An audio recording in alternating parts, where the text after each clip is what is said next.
Some Brazilian songs which you can't even remember when you heard them, but they're part of your DNA. It's the girl from Ipanema, Corcovado. You know those songs before you even know what they're called. And so I have no recollection of when I first heard Brazilian music. It was just there. When you start studying jazz, you get desafinado, and other tunes like that start entering your repertoire, and then more complex tunes that you don't know so well, and I just started discovering a lustrous and the complexities of some of these arrangements are just ravishing. Well, this album in particular is one that I kind of grew up with. It's just something that my parents had around. There was always music on in my house. And then I worked in a record store when I was a teenager, and it was one of the first records that I purloined and just had on all the time. And of course the subsequent Getz, Gilberto, and the Jobim stuff. It's always just been a love of mine.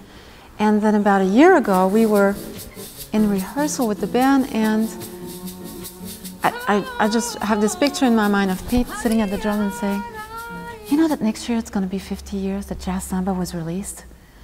I knew that it had been recorded at All Souls, and that Charlie Bird was a local guy, and then researched it a little bit more, and found that all the other players on it, Buddy Deppenschmidt, Bill Reichenbach, and Keter Betts, who I actually got to see before he died, were all local guys. So I just thought that it had a great local interest, and we're kind of a homegrown band. And I said, you know, we should pay tribute to this great landmark album. We just met one of the Bird family, so there was a connection to the original album.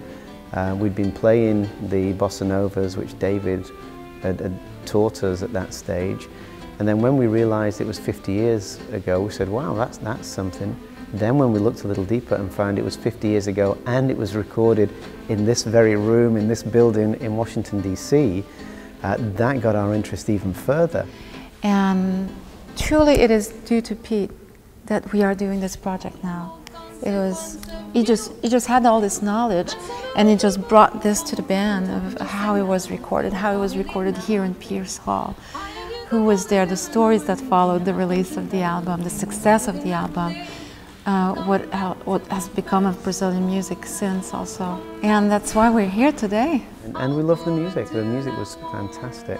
The more we thought about it, that was when the idea of taking the album as an inspiration, taking what we saw as the best of the album, and then building out and using our international flavour to try and reflect what happened with bossa nova. Bossa nova very quickly became a global phenomena. There were French, Italian, Brazilian films made featuring bossa nova stars by 1963. There were bossa novas translated into French. Only a year or so ago, Stacey Kent had a #1 hit in France with one of these 1960s bossa nova songs. And so we introduced additional songs that weren't on Jazz Samba to reflect that kind of spread. And the spread over time, we put on Mashkinada, which was the next movement after bossa. It was the Tropicana movement of Jorge Ben.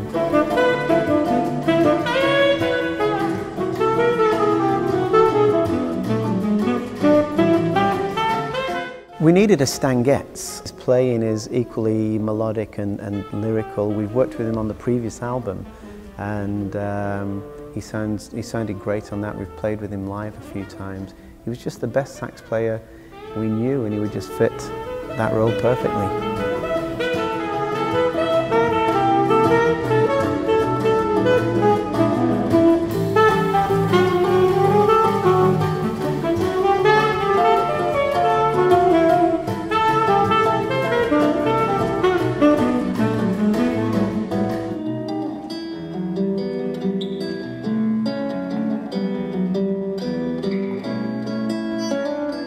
Of course, with the bossa nova, the CD Jazz Samba, but also the Joao Gilberto, Stan Getz stuff, there was a much more intimate. A lot of composers, we say that Chet Baker was an influence, right? And they were listening to Miles Davis, they loved Gil Evans' recordings, all that sort of stuff was absolutely a direct influence. We really wanted to recapture some of the original songs that were released on Jazz Samba.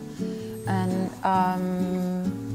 we didn't want to just recopy the album. We wanted at the same time a little sample of samba synths, like samba in the past 50 years. So that's why on the album you get a song in French, because Brazilian music became huge in France. And the song that we're doing, Samba Sarava, was the title song of a great movie called A Man and a Woman, a French movie, which was a huge success. So it was this balance that we wanted to strike of celebrating jazz samba, celebrating the album, but then bringing our own. What other songs can we bring to this mix? Some songs you'll see are not at all from the genre. They are brought into the genre. And it's about being playful. It's really about the joy of that music. From the very first time I rest my eyes on you, boy.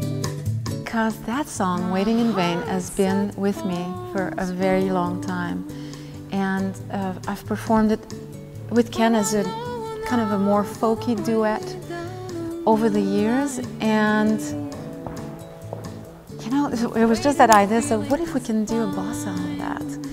And we started arranging the song, and we really liked it. And there was nothing that could be done wrong to that song for me to ever dislike the song. But when we brought it to a show, it was like instantaneous love. People responded to it, and we saw that the song really had kind of a universal appeal. And that's why it became part of the album. I don't wanna wait in vain for you. This has been a big week for us. This has been a busy week, it's been a hard week. It's gone better than we could have possibly imagined. It's Friday afternoon, we've got the basic tracks down, we've done the video, we've performed in Pierce Hall, and it's feeling good now.